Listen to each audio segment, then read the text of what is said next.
শুভ সকাল বন্ধুরা, কেমন আছো তোমরা সবাই? ক্রেজি রূপো ব্লগের আরও একটি ভিডিওতে তোমাদের সকলকে স্বাগত জানাই।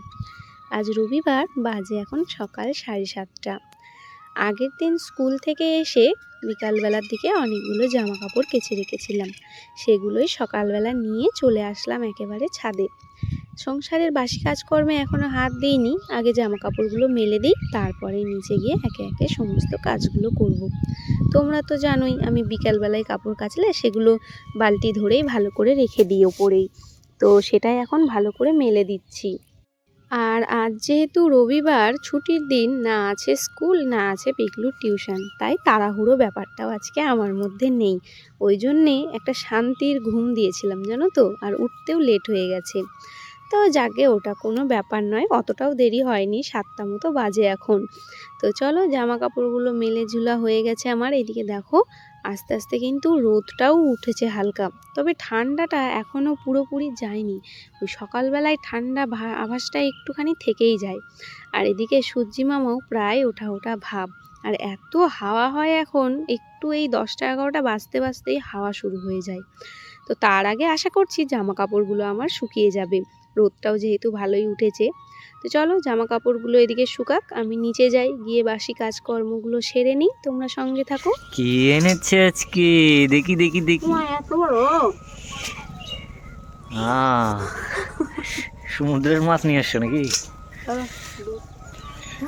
কাঁকড়ার ঠ্যাং নাকি? ওরকমই বাবা, এই দেখি মাছ, দেখো নিয়ে আসো, আহ, ছাড়ালে তো দিন চলে যাবে। আচ্ছা দেখি কেমন করে করো, আমি তো পারি না ছাড়াতে। সেম রেসিপি করবা, শুধু টমেটো দিয়ে করবা? আমি আমার মতো করবো, স্যামসুম নয়, দেখে নিয়েছি না রাখনি বাবা।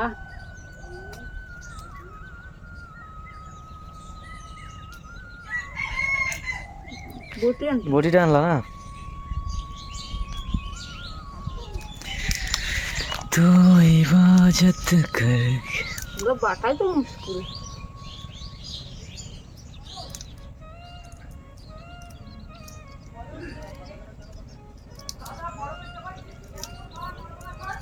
বাজে এখন সকাল 9টা। বাসি কাজকর্ম সমস্তটা কমপ্লিট। আমিও এদিকে বাসি জামা কাপড়গুলো সেরে মুখটা ধুচ্ছিলাম। ওই সময় দেখি পিকলুর বাবা মাছ নিয়ে এসে হাজির। আর এত বড় বড় গলদা চিংড়িগুলো নিয়ে এসেছে, তার খোলসগুলোও ভীষণ শক্ত। এই চিংড়িটা প্রথমবার রান্না করব আজকে, মানে প্রথম নিয়ে আসলো। এর আগে যেটা আনতো ওটা এটার থেকে আর একটু ছোট সাইজটা ছিল। তো যাকগে, মাছগুলোই এত পরিমাণে ডিম হয়েছে, দেখে যেন ছাড়িয়ে ফেলে দিতেও মায়া লাগছে জানো তো। আর চিংড়ি মাছের ডিম তো আবার ওই ওপর দিকেই হয়, তো এই খোসাটা যখন ছাড়াচ্ছি, ডিমটাও যেন উঠে আসছে। তো এটা নিয়ে আমরা কিছু আরও পার্সোনাল গল্প করছিলাম, নিয়ে হাসাহাসি করছিলাম। যাকগে, মাছ টাছ ছাড়িয়ে নিয়ে তারপরে রান্নাটা বসাবো। আর বারবার বলছে ভালো করে রান্না করবে, যেন ভালো করে রান্না করবে, পেট ভরে খাবো। আমি ঠিক আছে বাবা, কোন দিন ভালো রান্না করি না বলো তো? এক আধ দিন না হয় রান্না খারাপ হতেই পারে, আমি তো আর 5 স্টার হোটেলের শেফ নই, বা ওই ডিগ্রি ধরা রাঁধুনি নই যে রান্না ভালো হতেই হবে। আর সব সময় তো আর মন মেজাজও ভালো থাকে না। তো এই নিয়েই আমরা গল্প ঠাট্টা করছিলাম। তো যাকে, দুজন মিলে হাতাপাতি মাছটা বেচে ধুয়ে ধায়ে নিয়ে চলে এসেছি। এসে গ্যাসটাও আমি ভালো করে মুছে নিচ্ছি। তো এই স্কুলের জন্যে কয়দিন ওই সকালবেলায় তাড়াহুড়ো করে রান্না করে যেতাম আসতাম, বেশিরভাগ বিকেলবেলা করেই গ্যাসটা মুছে নিতাম। তবে আজকে যেহেতু স্কুল নাই, ছুটির দিন, ভালো করে মুছে নিই। যদিও খুব একটা গ্যাসটা নোংরা হয়নি, তাও ওই যে আগে যখন মাটির উনুনে রান্না করতাম, তখন তো প্রতিদিন গোবর দিয়ে মুছতাম, আর এখন তো আর সেটা হয় না।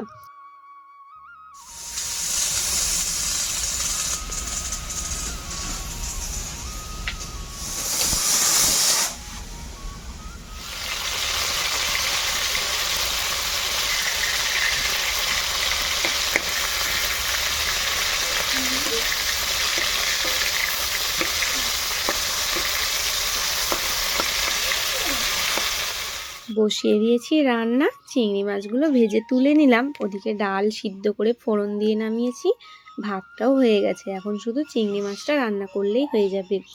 তো তো আমি আলু দিয়েই রান্না করব, কারণ ওই মালাইকারিটারি আমি পারি না, কোনো দিন করিও নি জানো তো। তো আলু ডুমো ডুমো করে কেটে সেটাকে ভেজে তুলে নিলাম লাল লাল করে। এবার সর্ষের তেলের মধ্যে শুকনো লঙ্কা, গোটা তেজপাতা, একটু লবঙ্গ আর দারচিনি, একটু গোটা জিরে ফোড়ন দিয়ে নিলাম। নিয়ে এটা কিন্তু একদম গ্যাসটা কমিয়ে দিয়েছি আমি, না হলে আবার ওই ফোড়নটা না পুড়ে যাবে, সেই কারণেই। তো ফোড়নটা দেওয়ার পরে এটার মধ্যে এবার আমি দিয়ে দেবো পেঁয়াজ কুচি।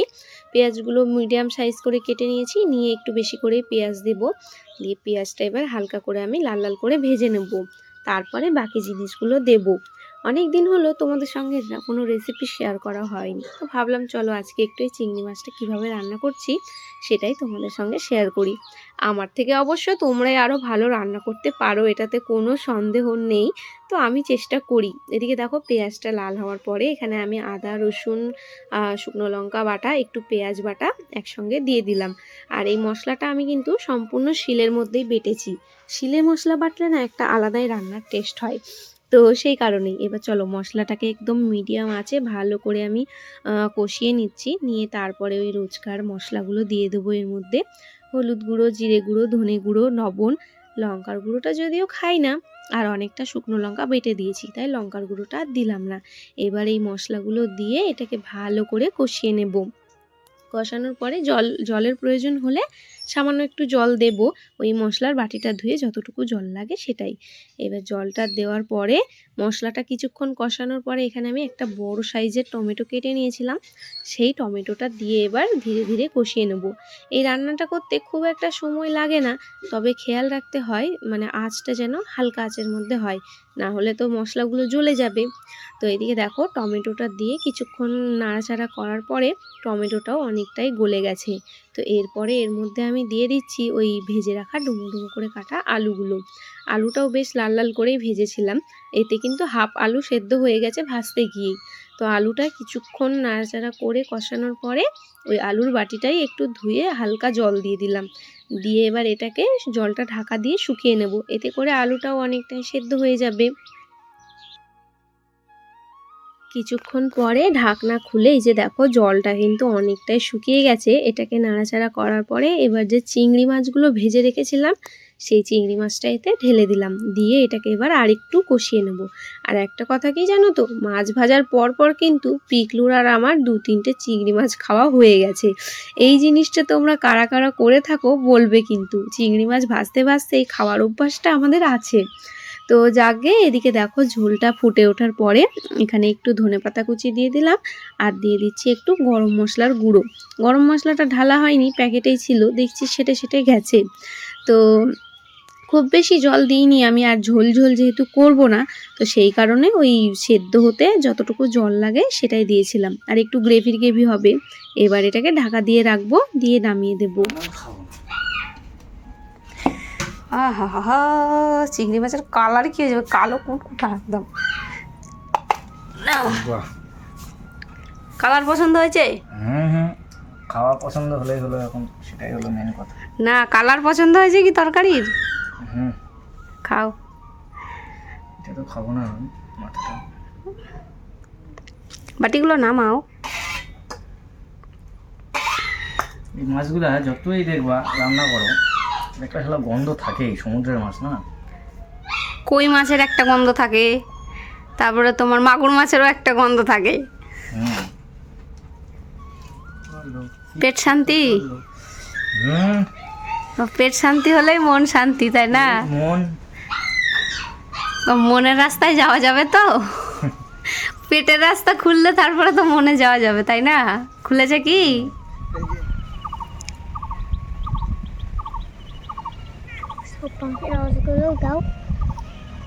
কোকিল ডাকছিল, কোথায় যে ডাকছে এই বনে মনে হয়। বসন্তের দূত কোকিল, ডাকতে ডাকতে থেমে গেল ডাকটা। যাবো তো, ওই তেন্দ্রামি করে, ছাদে নিয়ে যাবো। আর বাবুক দেখো ওদিকে কোথায় গেল।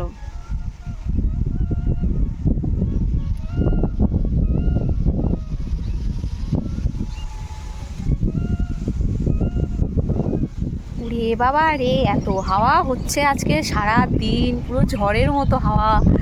ভাগে ভালো আজকে কাপড়গুলো আগে আগে তুলে নিয়ে চলে গেছি, না হলে একবার উড়ে উড়ে কে কোন দিকে চলে যাচ্ছিলো, কয়েকটা কাপড় নিচ থেকে কুড়িয়ে নিয়ে গেছি। তো যাকে পিকলুর বাবা তো চলে গেল দোকানে, এখন বাজে 4:30, মানে 4:39 বাজে এখন। তো চলো এখন আমি আমার কিছু কাজ করব, গাছগুলো জল দেবো, এক বালতি জল নিয়ে আসলাম। এখন তো খরা পড়ে গেছে, প্রতিদিনই প্রায় জল দিতে হচ্ছে, জানো গোড়াগুলো একেবারে শুকিয়ে গেছে। আর গাঁদা গাছগুলো দেখছি মরে মরে যাচ্ছে, ওগুলো ভাবছি তুলে দেবো, তুলে দিয়ে ওগুলোর মধ্যে অনেকগুলো লঙ্কার চারা বেরিয়েছে, সেগুলো একদম প্লান্ট করে দেবো একেবারে। এই দেখো গাছগুলো শুকিয়ে কি অবস্থা, এই দেখো গাঁদা ফুলের গাছগুলো। এই গাছ দুটো ভালো আছে এখনও, যেগুলো যে ঘটে লাগিয়েছিলাম সেই গাছগুলো ভালো আছে। ইস বসি বাবা, ওই যে দেখো পিকুরা নিচে খেলছে না, এই দেখো গাছগুলো শুকিয়ে শুকিয়ে গেছে। এখনও আছে পাতা কুচি আছে, ভাবছি যে কটা কুড়ি আছে যদি ফুলগুলো ফোটে তো ফুটবে, যখন গাছটা পুরোপুরি শুকিয়ে যাবে তখন তুলবো, জ্যান্ত গাছ তো তুলতে হয় না, তো সেই কারণে। আর কুমড়ো গাছটা আমার কেমন হয়ে গেছে, দেখো হলুদ হয়ে গেছে, মরে মরে যাচ্ছে না কি বুঝতে পারছি না, এত হাওয়ার চোটে টমেটো গাছের ডালই ভেঙে গেছে কালকে। তো আর হ্যাঁ, টমেটো গাছে না টমেটোও ধরেছে, তোমাদেরকে দেখাবো, তার আগে গাছগুলো আমি জল দিয়ে নিই। হ্যাঁ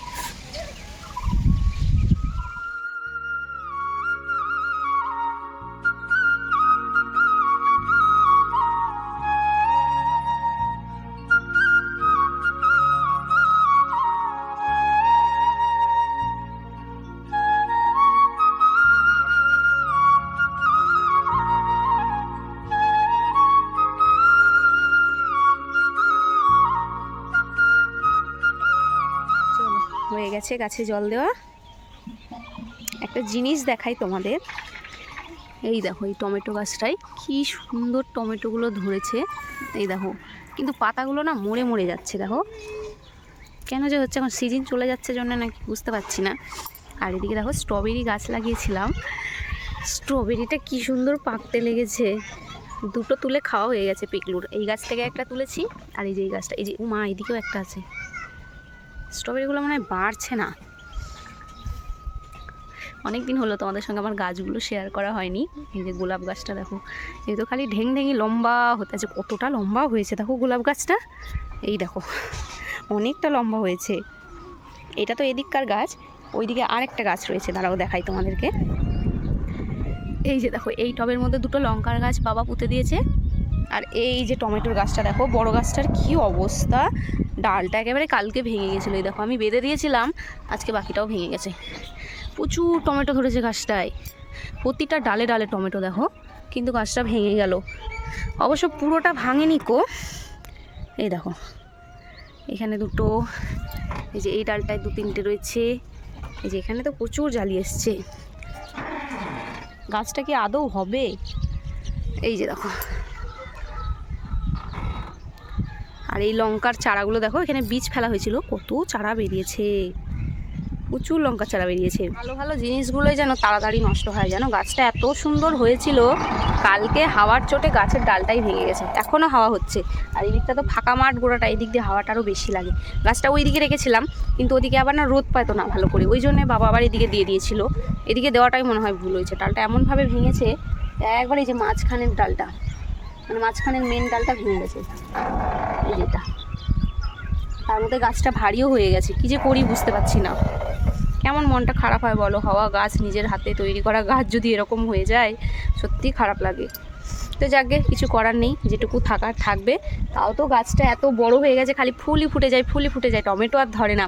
বাবা তো মনস্থির করেই নিয়েছিল যেটা মনে হয় ছেলে গাছ, গাছটাকে তুলে ফেলে দেবে। তারপরে যেদিন বলেছে 2 দিন পরে আমি আবার লক্ষ্য করলাম যে না, 2টো টমেটো হয়েছে, একদম ফেলবে না। তারপরে দেখছি আবার ঝেঁকে বেরিয়েছে। চলো নিচে আরও কিছু কাজ আছে, একটু জল তুলবো, জল শেষ হয়ে গেছে, পিকলুকে ডাকবো, খেলা করছে, ওকে ডেকে আনবো, মোটরটা একটু চালিয়ে দেবে, জল তুলে নেবো, নিয়ে ওই বাইরের গাছগুলোতে দেবো। ওই যে আমাদের আম গাছ আর লেবু গাছটা রয়েছে নিচে, তো ওইগুলোতেও একটু জল দিয়ে নিই। গাছগুলোতে এত সুন্দর ফুল এসছে লেবু গাছটায়, তবে আমের মুকুলটা এখনও ধরেনি, ওটা এবছর ধরবে কিনা জানি না, হয়তো ওর সঠিক সময় এখনও আসেনি। চলো নিচে যাই, এখানে আর বসবো না, গেটটা না হলে ক্যারক্যার ক্যারক্যার করতেই থাকবে। বালতিটা নেই, নিয়ে চলো এবার নিচে যাই। আর জুতো আছে এই মাথায়, আমি ওইদিকে জুতো এদিকে। ছাদে এখন অনেক কাজ বাকি আছে, লঙ্কার গাছগুলো তুলে লাগাতে হবে। এই যে এই গাছগুলো শুকিয়ে গেলে তুলে দেবো, গাঁদা ফুলের গাছগুলো, তখন টবগুলো খালি হয়ে যাবে, ওই টবে লঙ্কার গাছগুলো লাগিয়ে দেবো। চলো কিছু কাপড় চোপড় আছে, এই যে বাবার প্যান্ট ট্যান্ট উড়ে চলে গেছে দেখো, এগুলো তুলে নিয়ে একবারে নিচে যাবে।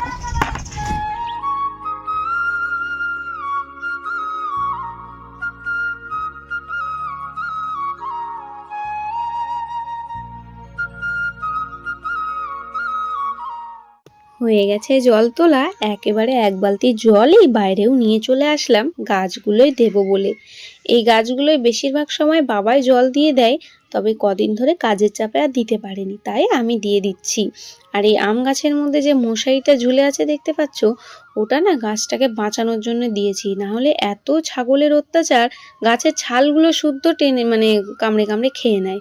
তো সেই কারণেই এদিকে লেবু গাছটাতেও জল দিয়ে দিচ্ছি। লেবু গাছটায় প্রচুর ফুল এসছে, তার সাথে সাথে জালিও ধরেছে। চলো, গাছে জল টল দেওয়া আমার হয়ে গেছে, এবার বাড়িতে যাই। ভিডিওটাও তাহলে আজকে এখানেই শেষ করছি। কেমন লাগলো সম্পূর্ণ ব্লগটা অবশ্যই কিন্তু কমেন্টে জানাবে। ভালো লাগলে একটা লাইক করে চ্যানেলটা সাবস্ক্রাইব করে আমার পাশে থাকবে। সবাই ভালো থাকবে, সুস্থ থাকবে, সাবধানে থাকবে। দেখা হচ্ছে খুব শিগগিরই পরের একটা ব্লগে।